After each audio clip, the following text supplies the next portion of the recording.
In a world where information seems to travel at the speed of light and traffic at a snail's pace, where the agenda of those at the helm doesn't always reflect the pressures on the streets, where the rubber hits the road, where there's queue of issues needing to be interrogated in the name of speaking truth to power.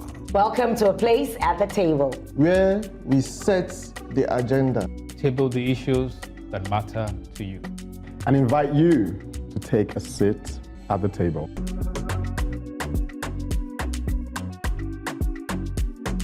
Welcome to A Place at the Table. As October is Mental Health Awareness Month, I'll be raising awareness on access in crisis. A topical one there, Gbenga. Equally topical, and maybe even prickly for some, is the issue of presidential pardons. Welcome back, Bright. Thank you, Funke. But don't get me started. I'm picking at a thorn in the side of our so-called educational reform. The student loan turned toll system. Bright, you and I are on the same page as concerns education.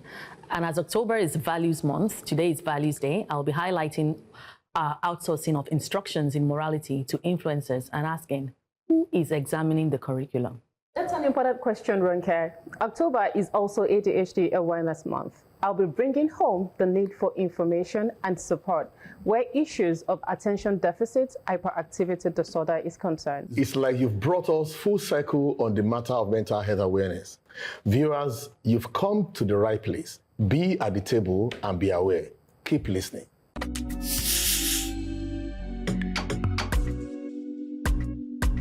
On October 10, 2025, World Mental Health Day arrives under the theme Access to Services, Mental Health in Catastrophes and Emergencies. As the world grapples with escalating crises from climate-driven disasters to conflict displacing millions, the toll on mental well-being has never been clearer. Yet, access to care remains a distant hope for too many. This day demands more than awareness. It calls for a global commitment to dismantle barriers and deliver equitable mental health support where it matters most. Over 1 billion people are affected globally with anxiety and depression. The World Health Organization reports 727,000 suicides in 2021 alone, while the global economy loses $1 trillion annually to untreated mental illness. This crisis is amplified by different catastrophes. For example, in 2024, 123 million people were forcibly displaced, each facing trauma and uncertainty. Yet, mental health receives just 2% of global health budget. Hey, insult. Unchanged since 2017. Infrastructure suffer today due to emergencies like floods and wildfires. Conflicts don't just destroy homes, they shatter resilience. Today's youth are particularly vulnerable. Suicide remains a leading cause of death globally for those aged 15 to 39. The Who's Doing What Matters in Times of Stress guide offers practical tools for coping in crisis, but it's not enough. So, government must prioritize mental health in disaster response, embedding psychological support into humanitarian aid and activities. Community-led initiatives like peer networks and telehealth can bridge gaps where specialists are scarce. Workplaces, too, must step up offering stress management programs to support employees. Policymakers must allocate resources to match the scale of need. Let 2025 be the year we turn commitment into action. Mental health is not a luxury. It's a quiet foundation that holds everything else together. Your dreams, your energy, your relationships, your laughter, your finance, everything together. Some days, strength looks like bold steps and brave smiles. Other days, it looks like choosing rest, asking for help, or just making it through. Wherever you are today, in stillness or emotion, you matter. Your feelings are valid. Your journey is real. Let's keep building a world where well-being is a priority and not an option. How did I know you were going to come to me first? No, it's the spirit that leads you. What's not to like about your advocacy, Gbenga? Check in many ways. I like that you gave us global statistics. I was quickly checking what Africa's statistics would be. And I find that we have higher suicide rates in Southern Africa.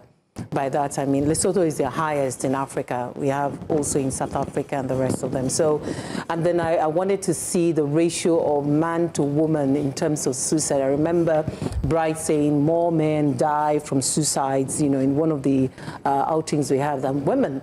But having said that, I like that you said wherever you are today, in stillness or emotion, you matter, your feelings are valid. Your journey is real. Last week, a man went on social media and told of how he was part of caregiving for his wife, you know, after childbirth, and they dragged him mercilessly. Yeah. And he put a question mark on this idea of, oh, men should speak up. Zumah, you've always been, you know, advocating for men to speak up. And then men speak up and then we begin to attack them. I think that man's feeling is valid. I think that we tend to like to erase men's efforts in families, and it's not fair. We know that we have many men who are just irresponsible, but there are also men who are responsible, who are caregivers for their wives when they have children, when they birth new babies, and we should recognize that it could affect their mental health, and when they speak up, we shouldn't shut them up. We have 2% of global health budget going to mental health. In Nigeria, we have 4% of the total health budget, not even the global budget, going to mental health. We treat mental health like a luxury, not even a luxury, like an insignificant in this part of the world. We are very lackadaisical. We are very unempathetic, you know, to the plight of others or people who are struggling with mental health issues. I love the advocacy. I don't have anything to add to it beyond the fact that the government definitely will need to do more in ensuring that we put more funding into mental health. One, acknowledge it, because you don't even get to have access to CBT. You know, you have so many health insurance, very few of them actually offer mental health services as part of their product. Part of their scheme. Yeah, and then an average Nigerian, when you engage an average Nigerian, you can see that there are so many mental health gaps. People are dealing with things, but there is no safe space for you know, no safe space, no qualified people, no access to qualified people to provide adequate support. When a common man in society hear mental health, what do you think? Is that guy on the street that is half naked and is going around as a crazy person? And that's where the stigma begins. So when you come out and you say, I have anxiety, I have depression, people are like, oh, you don't crazy, so who do you? Right? So we need but sorry, Bright. What is the difference between now and when we were growing up that our parents would shout at us? And I remember I corrected a teacher in class in Form 2. We're talking about the Constitution of Great Britain and America and Nigeria. And she made a mistake. My literature and English teacher made a mistake, and I corrected her. And my cousin... You corrected your teacher, that's your English teacher? Yes. so about the Constitution, not about English language. Okay. So my cousin was a copper then, got home and told my mom, Gbenga batty charger, Gbenga insulted teacher today. And my mom don't, my father will use koboko, my mom use omorogun, you know what, turning stick, that's my mom, you know. So, and then I don't say anything, I only, I'm being corrected.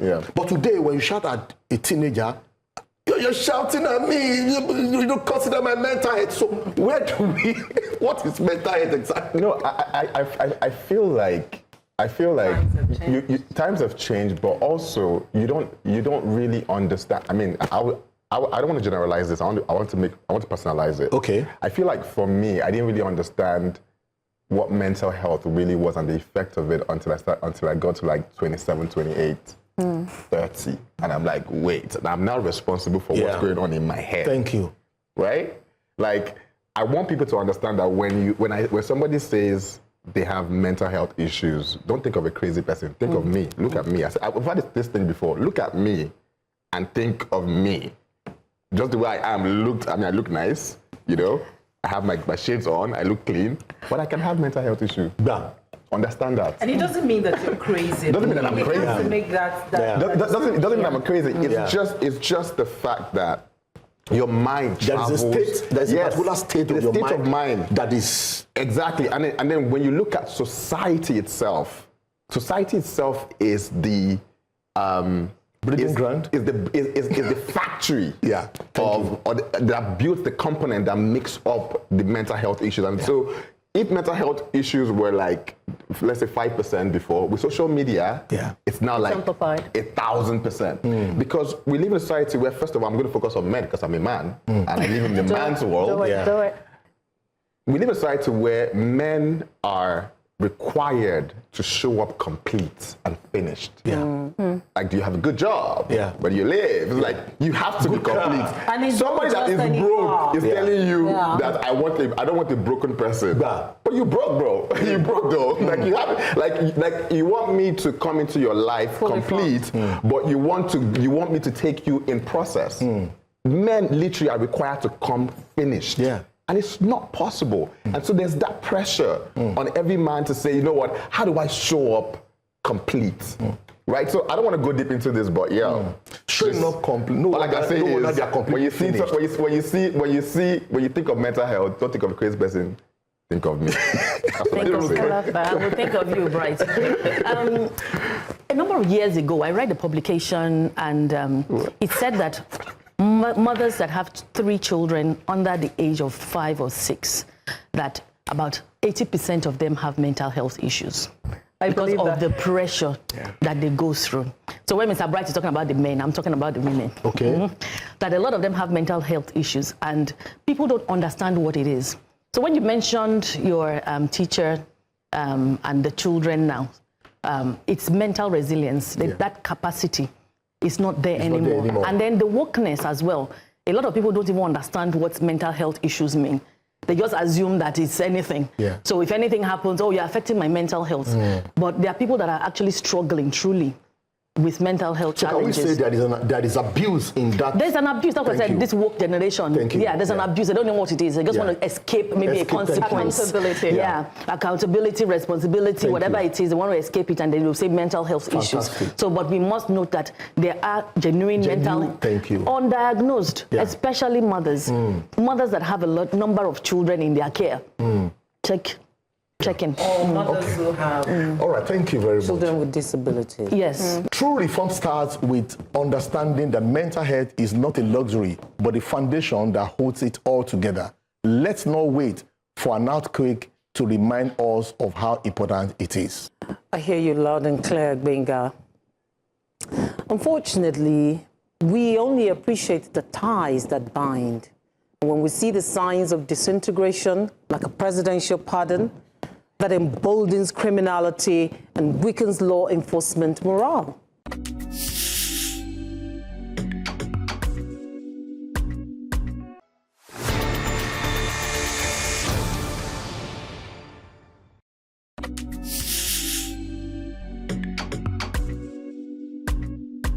The Nigerian President Bola Ahmed Tinubu granted clemency to 175 convicts and former convicts in a major pardon exercise earlier this month. Nigerians commended the pardon of Ken Saro-Wiwa and the Ogoni 9 and Maman Vatsa, who were posthumously pardoned. The moral questions about Mariam Sanda, convicted of murder, however, continues to irk many. The constitutional authority for presidential pardons in Nigeria is in Section 175 of the 1999 Constitution.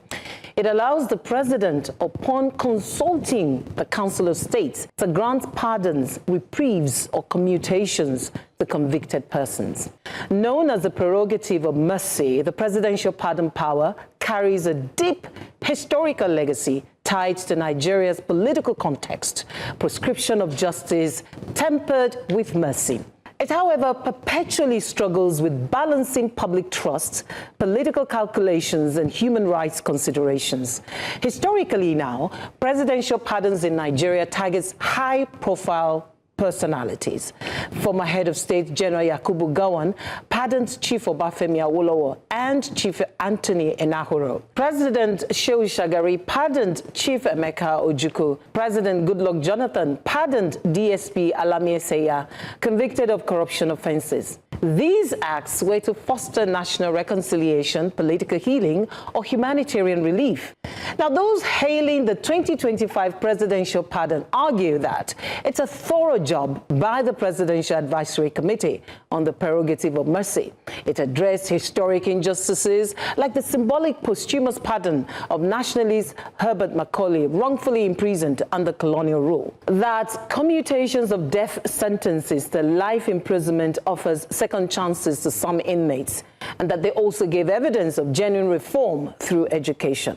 Now, the big but is that hardened criminals, drug traffickers, kidnappers, and murderers were included. Is there a constitutional provision for a review of the list? Because truly, it undermines the ongoing anti-crime efforts in Nigeria. Nigeria's Attorney General, the nation's custodian of justice, shares in the blame for this unpalatable development. I believe he failed in two ways. One, in not considering the implications of pardoning those convicted of human rights crimes.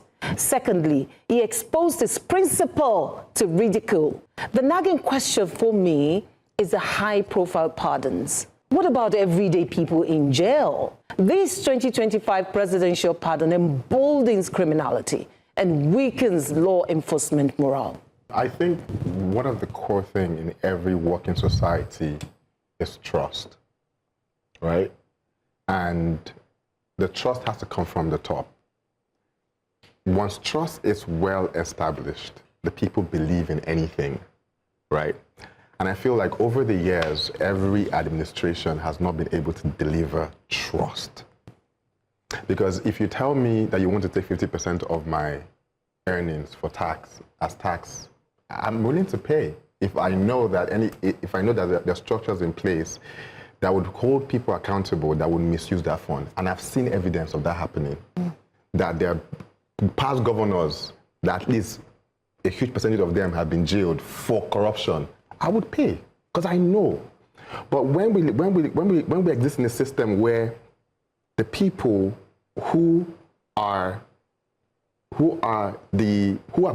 paying the price of bad governance are jailed for a long time and never have to come out, or they have to serve their time, but the people that executed, the corruption are pardoned, it makes it hard for the citizen to trust. And trust beats down to every part of society, because when the leadership isn't trustworthy, when there's a trust deficit, it comes down to even how I do business with you. That's right. Because I know that even if something goes wrong, I can't rely on the system to save me. Fix it. And that's the reason why it affects even businesses. You find out that when you go into the entrepreneur space, I mean, she would know, everybody wants to be a CEO, everybody wants to run their own business, not because they cannot collaborate, but because I don't trust you. And something goes wrong with our business, I don't trust the law to help me out. I don't know where to start from, but let me try and start. We have 40% of the people pardoned were convicted for drug-related offenses, 34% of them for illegal mining, 17% for financial impropriety, and 14% for violent capital offenses. What we reward, we encourage. Because if people know that I can kill someone, and at the end of the day, I'm going to get pardoned after 3 or 4 years, as far as I know someone who knows someone. What are we telling? What are we communicating to the young people? What are we communicating to the society? What happens to the people who persecuted them? What happens to the people who testified against them? And the victims. And the victims themselves, and the family members of the victims.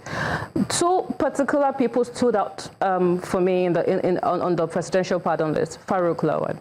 Why? For the first time ever in the history of Nigeria, we were able to get a conviction for fraud at a high level of a political office holder. Yeah. And then you come and say, okay, let it go. I don't know. And then the Miriam Sanda. It's not about the pardon. It could have been a commission to life imprisonment. Not to absolutely go away. You're free. This person tried to kill someone 5 times before she was successful. Wow. Yeah.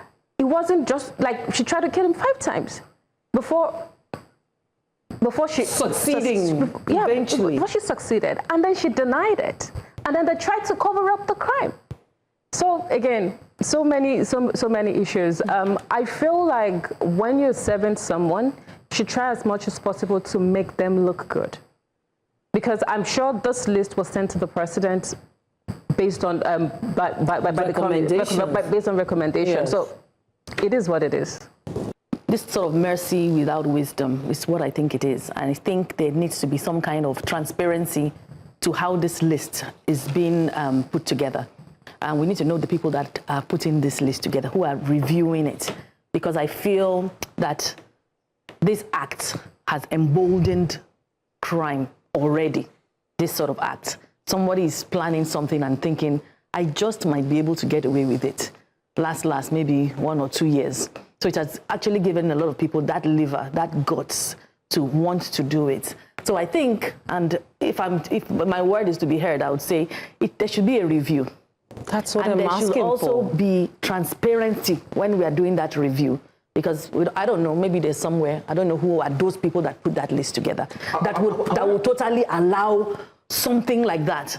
Someone murdered another person and tried 5 times, as Zumah said. I want to understand something. Like, when it comes to this decision, what's the role of the National Assembly? Oh no, it's just the president. It's the president. It's the president. That's what's in the Constitution. It's a presidential pardon. It's such as prerogative. And there's no role of National Assembly to review that list, because the National Assembly represents the people. The people. These people that have offended, there has to be some kind of representation, right? Mm-hmm. Like some laws don't make sense to me. Like, it just doesn't. In 1990, the cover page of Newsbreak magazine says, drug barons may determine the future of Nigeria. Tough. 1990. This is 2025, 35 years ago. It's online, check, you know. So that's why you now see that 40% drug, illegal minors, 34%, white-collar crimes or financial crimes, 17%. With all that list, there is no bandit list there. Go and check. Bandits, they are not there. The so-called terrorists, it's not there. They are not. You want us to add bandits? Are they even catching the bandits? They have been giving them amnesty. That's what I'm telling you. They've been pardoning them. They're not in jail. They've been pardoning them. That list is not there. If that list is there, yeah, your anger will go to skyscraper. Do you understand? So the youth of today, our children that are singing school na scam, are they wrong now? Okay, they are wrong. They are wrong. Those are two different things. Hold on. You are not getting it. I'm not making a case for them. I'm saying to you that now that crime is being promoted and encouraged, and they are not encouraging education. Yeah. What are we saying? I get his point, though. No, what are we preaching to them? I get it now. What are we preaching to them? What are we telling them? Listen, I can give you list of children, of teenagers with first class, 2-1 in different schools, begging me every day to get them jobs. What are you talking about? We have kids in this country that have invented machines that have, oh my God. Do you know that about 10 years ago, some students of Uniben and Unilag, they did a car, took it to Mercedes-Benz race in Germany, and Germany was like, what? Where did you people come from? Where are they today? I get what you mean. I mean, when there's a policy that mathematics is no longer needed for arts and humanities, you understand where we're headed to. A provision is bound to be abused where its purpose is not known or not valued, or even both. As they say, ignorance is no defense in law.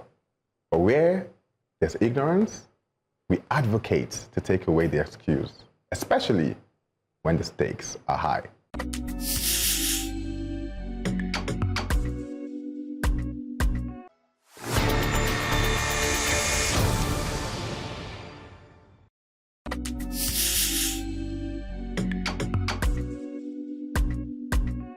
When the government announced the student loan initiative, many of us believed it was a breakthrough. Finally, a chance for students from low-income families to pursue higher education without being crushed by immediate financial pressure. It was supposed to be a bridge, a tool for inclusion, a way to make education accessible again. But today, that bridge is being turned into a toll gate. Universities across the country, both public and private, have started hiking their tuition fees, some by as much as 500%. They call it adjustment. You know what I call it? Exploitation. Because what's really happening is that institutions are using the loan scheme as an excuse to price out the poor while pretending to serve them. In some schools, medicine has gone from 126,000 to 782,000. Nursing, 825,000 to 1.2 million. Edo State, a medical student could graduate owing 50 million naira. That's not a degree, that's a lifetime debt. How did we get here? A system that was supposed to open doors have been twisted into a trap. The government offers loans, schools raise their fees, and the students are left holding the bag. Not of opportunities, but of obligation. Let's be honest, most of these students will never get those jobs that justify the debt. We're asking 22 years olds to sign up for a financial slavery in a country when even graduates struggle to find work. Education is not supposed to be a business. It's supposed to be a public trust. When schools turn classroom into cash register and students into customers, something has gone terribly wrong. So maybe the question isn't about the loan program itself. It's about the system around it. Because when good policy meets bad actors, even the best intention can be hijacked. If we truly want to make education accessible, then regulating the institutions must be part of the conversation. The goal should never be profit. It should be progress. The federal government privatized education, so it's now business. It is business. And then again, when you see, we are copy people. So we say, oh, when you go to the UK, you have to get loans, to finance your education, same in the US. And then they bring that sort of thing to Nigeria and then people who are already impoverished. And then when you look at the people who started out, particularly in Western Nigeria, with free education, and then you see where we are today. You see governors prioritizing constructing airports.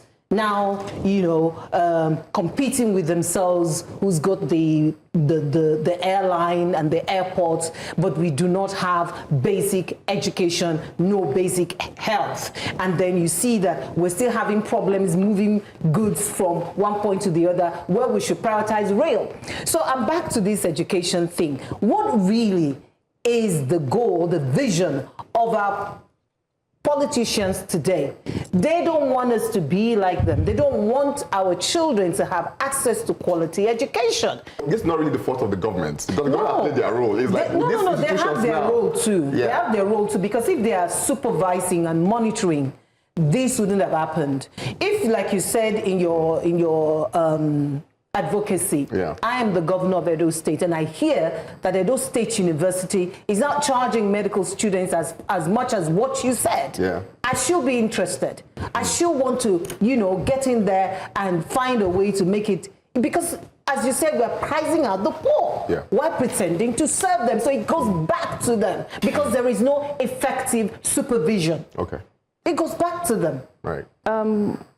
This is multi-pronged, your advocacy. We talk about the quality of education in Nigeria, and we talk about government not being able to adequately fund the education sector. And the government also, they've been driving towards university autonomy for the past couple of years. Even ASU themselves, they've been fighting for university autonomy. What autonomy means that the schools will have to fund, they'll need to generate enough income to provide quality education for the student. There is no way for them to do this without hiking fees. That's But right. as much as there is a pathway to, like everybody's working towards autonomy, it's important to understand that there has to be empathy and humanity. Why are you hiking fees by 500% within a school year? Within the timeline when the Minimum wage. Like, where they're going to get the money? It is not even graduated. So, okay, first year, we do maybe 50% this year, next year, so people can plan towards it. The average Nigerian, they currently struggle to pay the fees as it were, but then now here we are. But then back to Edo State. If Edo State University is hiking fees at 500%, that falls on the Edo State government. Because the university autonomy bit is a federal university conversation. State governments are not having the conversation. Precisely. Yet. So it falls on the Edo State government, and they have chosen to. I mean, one thing about the NEL Fund project is they had to halt all payments. All payments. The moment they started seeing that universities were raising the price, they said, you know what, you guys, let's stop this and let's figure out how we can get a balance, because it looks like you guys are trying to exploit the students. So my question is, where is PTA? I've been asking this question University forever. PTA? Parents Teachers Association. And the university? Just primary school. No. But there should be a national association that can be a pressure group. Hold on. We're in this country when that body was functioning from crèche to university in this country. Yeah. Okay, we were not. Hold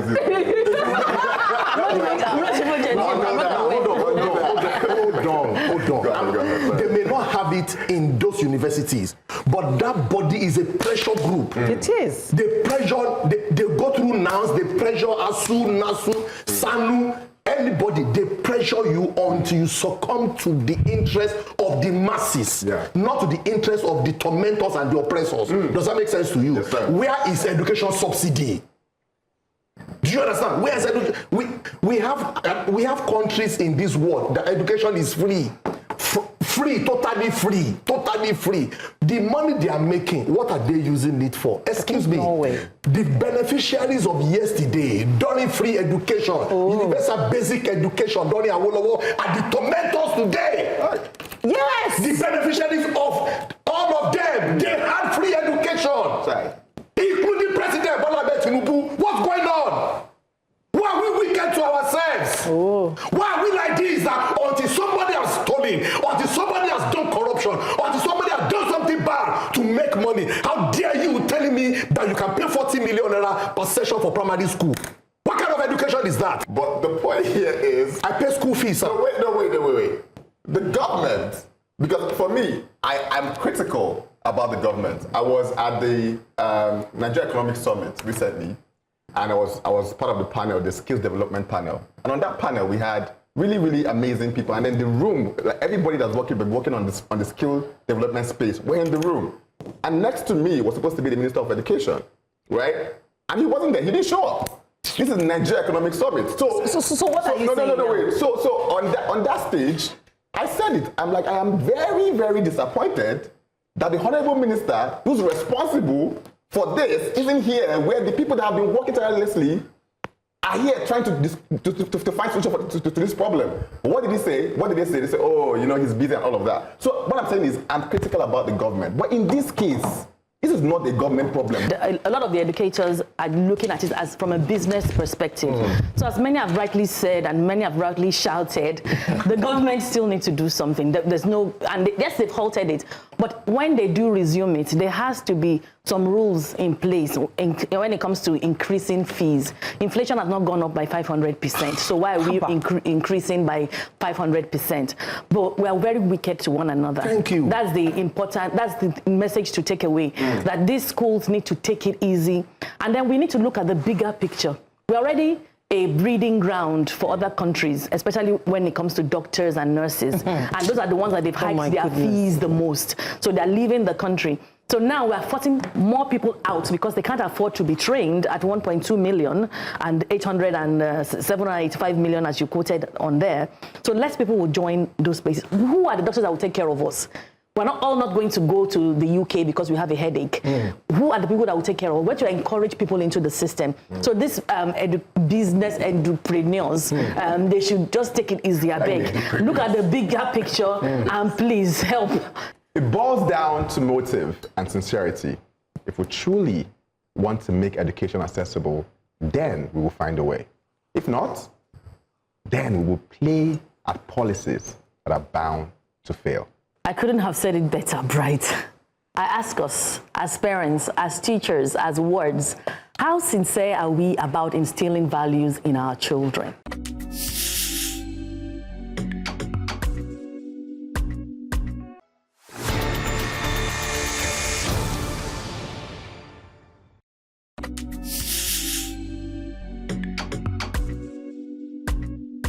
Once upon a time, parents raised children. Teachers taught them, elders guided them, faith anchored them. Today, TikTok trends, gossip blogs, and ring-light celebrities have hijacked the classroom.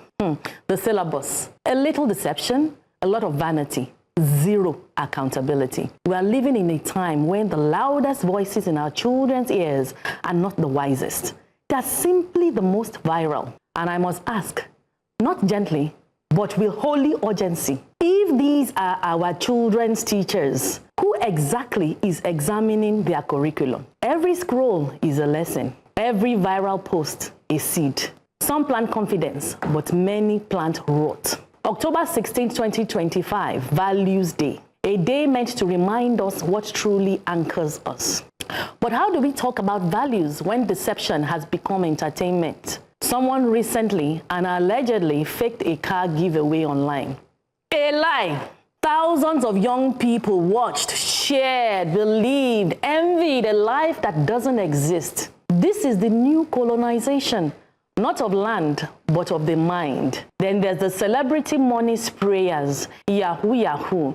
The hookup runs culture, vanity wrapped in applause everywhere. We are grooming a generation that worships wealth, but never asks where it came from. And parents, many are no longer gatekeepers, they are subscribers. Our grandmothers would say, if pikin no hear word for house, he go hear nonsense for streets. But there's a way forward. Parents must reclaim their roles as first teachers. Talk, correct, model, guide. Schools must stop bowing to online noise and stand firm on standards. Influencers must be held accountable for what they feed society. Communities must redefine cool. Root it in dignity, culture, truth, and esteem. A rooted mind cannot be cheaply colonized. As the elders say, when roots go deep, wind no fit uproot them. So Nigeria, wake up. Don't just complain about the online noise. Examine the curriculum. Influence is power, but only if we are brave enough to hold it accountable. And as we mark Values Day, remember, a nation that forgets its values is like a tree without roots, tall for a while, but sure to fall. First, I saw a video recently of a content online, and this lady was basically, the content basically was her describing how she shows up on a date based on who's taking Oh her yeah, out. I saw that. Okay, so she goes, politician, you know, there's this particular dress. Nice dress. Oil and gas. Oil and gas. Yahoo boy. 9 to 5. 9 to 5. She tied wrapper around her waist. And did God forbid. And did like this. Right? That video has millions of views, a lot of shared, a lot of reposts. That's what you're telling our young girls. That don't date a 9 to 5. Don't date somebody who would go through the proper structure, get educated, get a job, which is the largest part of our population outside the entrepreneur. Because entrepreneurs even worse than 9 to 5. 9 to 5, your money saves, they guaranteed. Anyways, that's the content, and it's being celebrated. People are commenting, you're right. So like you said, we're celebrating negativity. That's one. Two, what is the role of our government in all of this? If you go to China today, collect tax. And I've said this before, the role of government when it comes to the people, there's a reason why it's called leadership. It means you have to lead, protect, guide the people, right? You're there because you're in a better mental position to guide us through chaos. The one that is we're currently facing and the one that we are presumed to face in the future.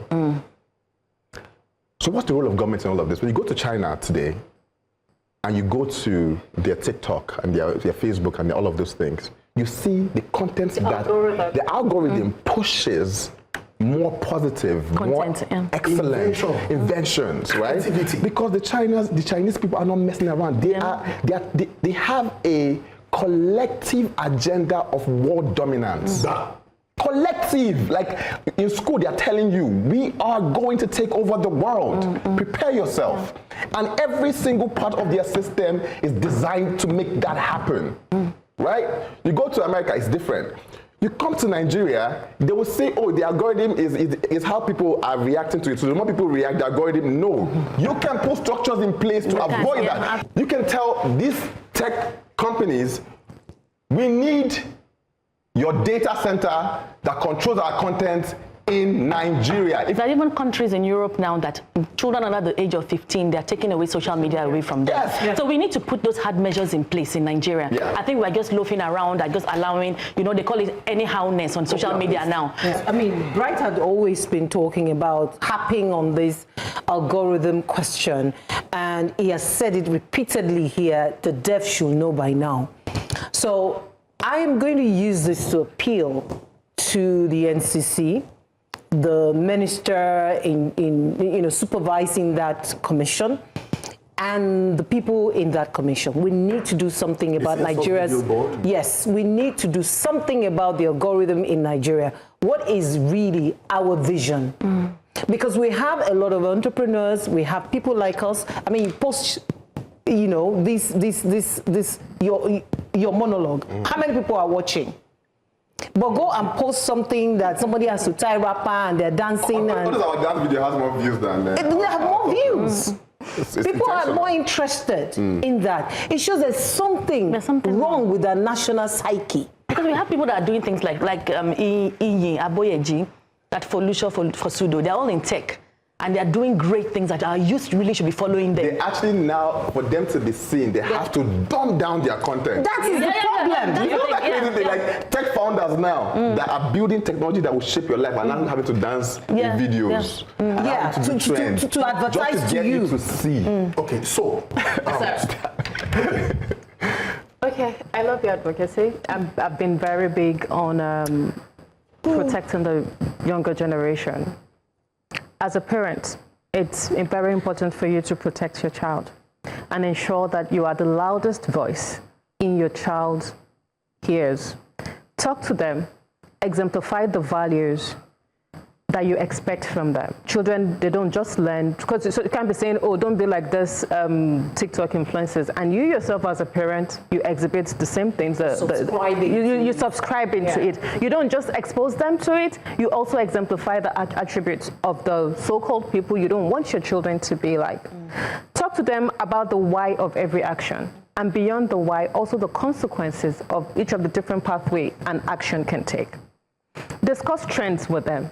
Like, I always have, oh, what's going on with you guys? What are you guys watching? Oh, do you think that's an appropriate behavior? Do you know, what are your thoughts about it? And then you use that as a learning point, as a teachable. The reality in Nigeria, parents are not, they're busy. As a teachable moment. They're raising children. It's house girls and house boys and drivers that are, that's the reality. I really tell people that if you don't have the time to raise a child, don't have one. But they're having them. Most importantly, teach your children to be true to themselves and secure in who they are, such that even when they see friends, when they see other people doing things that don't align with their values or your values as a family, they'll be able to stay true to them, so that this is who we are, this is who I am. I don't have to be a part of this. That's it for me. Okay, you see, what I wanted to ask is what you just said. What is the vision of Nigeria? What's our national vision? A man without the direction is a man without the destination. Listen to me. Don't worry, I will say it. Charity begins at home. You understand? Go to TikTok, go to Instagram, go to Facebook. You'll be shocked at what mothers are doing. You will see them. You will see them getting involved in people's life, in people's marriages that has no business with their own trading. I've even seen mom and daughter twerking. And, they'll be dancing. So our Our DNA needs to be examined. Our DNA needs to be examined. That go and check the people that are doing fantastically well in entrepreneurship, the knowledge economy sector on social media. Go and check the views. Go and check the followership. But somebody is dancing nonsense inside one place. Now teenagers are showing their private part on social media. Yeah. Are we okay? And there's a supervising Wait, ministry. I don't get it. Are you aware, sir, that there is what we call Association of Yahoo mothers? There is Yahoo estate somewhere in Ogun State. I won't mention the name of the town. Are you aware that you see Yahoo boys around town being policed, being monitored, being guided by armed policemen, not just police, armed policemen in this Nigeria. So our lifestyle and our role modeling is wrong. Totally wrong. So, and you know what? To make it worse, our government and multinationals are promoting these people. Those are the ambassadors. An Awareness Day presumes that information and education will make a difference. But first, there must be a willingness to move forward. Certainly, Ronke, as they say, you can take a cow to the stream, but you can't make it drink. Allow me to take us to the stream.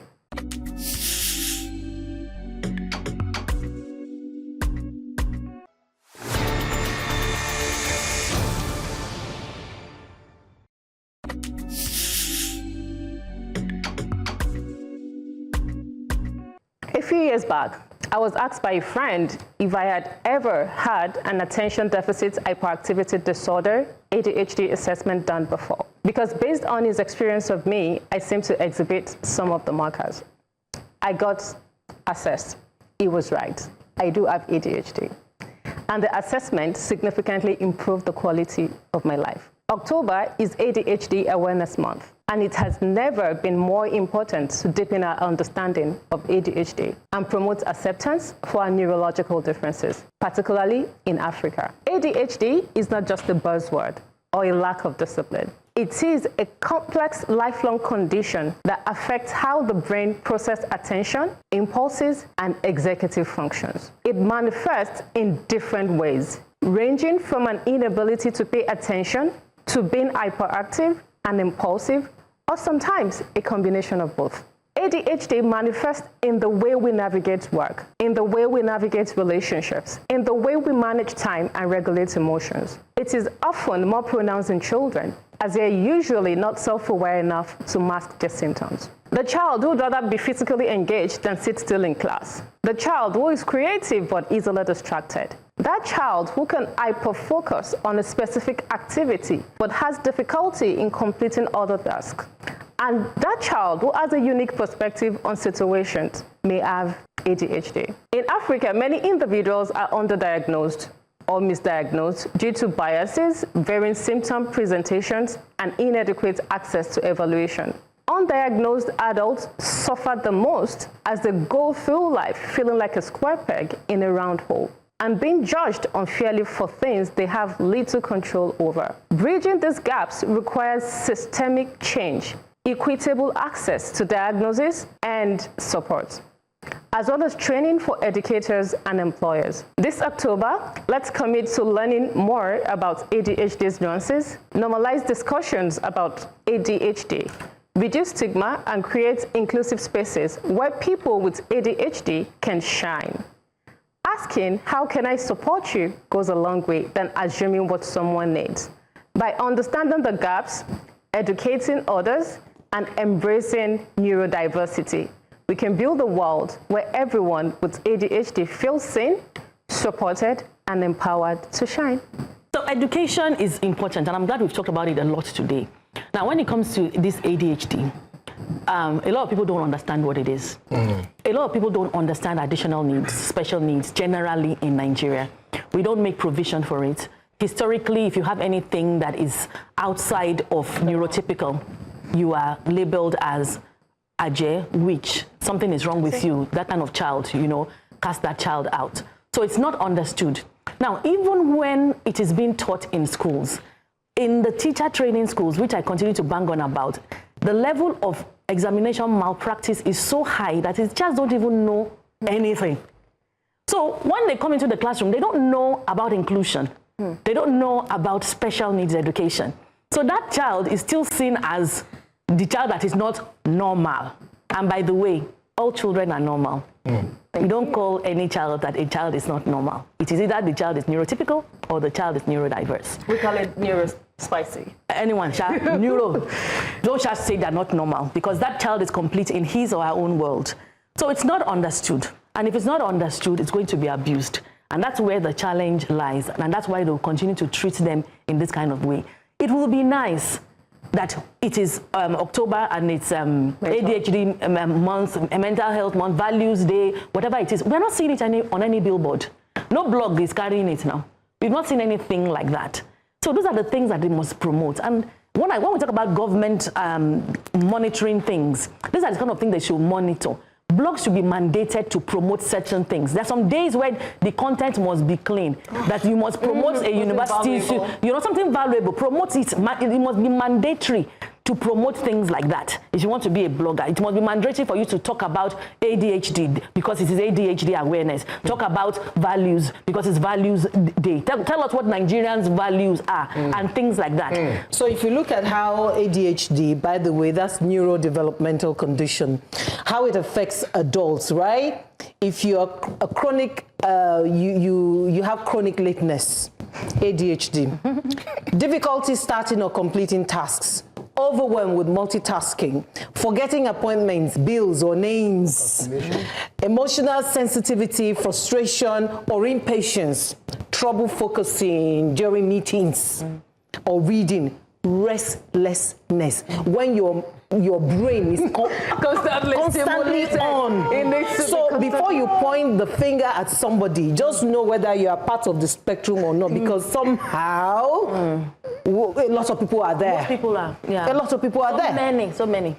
So this is about all of us. Zumah, thank you for this. And it is said that most people have a special need. I think. So find out what your own is. I think I was going to even start with that. We need to understand that there is no disability. That doesn't exist. People are just able in different ways, right? So when she was describing the different things, I was shaking my leg because I'm like, I'm, exactly. The moment I'm not doing something, I was like, come on, man, like I need to, So I can understand, but it comes with a strength, right? Once you, and I think that's one of the most remarkable things that Zumah said, like understanding what these things are and how they affect your life. Because when you have that understanding, you can also identify the strength. Because it's like a two-edged sword. It has the part that doesn't work, but it also has the part that works for you. I identified mine a long time ago, right? And I was able to use it for my good. And so, like, for example, when it comes to like anything that's visual, when it comes to me understanding the fact that I am all over the place, so I just focus on one thing. I don't care if I'll just focus on until I finish this, I can do something else. I don't multitask because I know it's not going to work. So just understanding it first helps you, control and be able to create structure that helps you grow even within that. But also, there's another part where people just really, look down on people who have these things, right? And the reason why that happens is because people start feeling like they're better than you because you have this, I don't call it deficiency or disease or whatever it is. Because you're different. Yeah, just because you're different. Yeah. But I think we need to be more sympathetic with people, right? They might have a certain weakness. Some people take advantage of that weakness and they want to use that against you when they find that yourself in a certain situation. When you're vulnerable and they know, okay, this is the point I want to use. So I feel like we should be more thoughtful when it comes to what people are going through and be their strength in those weaknesses, and don't try to use that as an advantage to play down on who they are. So that would be my So kindness is a virtue. So when you look at the statistics, you find out that like 76% of the general number they say is genetics, and they said environmental factors also contribute. So how do we sort out our environment here in Lagos when your brain and mind is constantly calculating this? You can imagine now you are going to work and you say, okay, driver, go this place, and the next thing call you, police don't catch me, say waiting, and they say roadworthiness don't expire. Now you are going for a meeting. How do you want to concentrate? The simulation. I'm talking about concentration. How do you combine all those things together. Do you understand? So for me, I want to appeal to people who are they enjoy alcohol, drugs, and all that. They should just mind what they do with those things, because it aids it as well, because it contributes to your restlessness. Yes, you know, Yeah. that's why you say, look at this child. This boy is hyperactive. Is hyperactive. Oh, Yeah. Don't give him this. Don't give him that. Even as adults, it also affects you as adults. Don't say because you are 40 years old or you are 50 years old, it cannot affect you. I don't consider ADHD a disability. I consider it a strength, because my strength is hyperfocus. Give me something, as far as I'm interested in it. My former boss is late now, because Zumah is like a dog with a bone. As far as she's committed to a project, don't worry, she's going to get it done, irrespective. Just leave her with it. And I think time and season. For example, I'm a night crawler. I work better anything from noon till late night. Yeah. I find it difficult to sleep until 3 a.m. But give me something early in the morning. If I want to fly, don't put my flight in the morning. The truth is, your money will waste. That ticket will waste. I mean, when someone has an additional need, if it's understood, there's always something, a strength that they have. Yeah. I've had children in my school that will come with an additional need. They become the best in arts, mathematics, drumming, music, piano, or whatever the case may be. It just needs to be understood. So we need to ensure that it's well taught in the teacher training school, and we also push it out. Yes, the parent also needs to be mindful. They should watch their child. They should be mindful of their needs, the ones they are able to verbally communicate, and the ones that they just give you non-verbal cues of what the needs are. Nation building presumes on all of us playing our part. As you can see, we are relentless at the table. What about you? If so, then join us again, same time, same channel, next week. Till then, it's goodbye from all of us. Peace in the Middle East.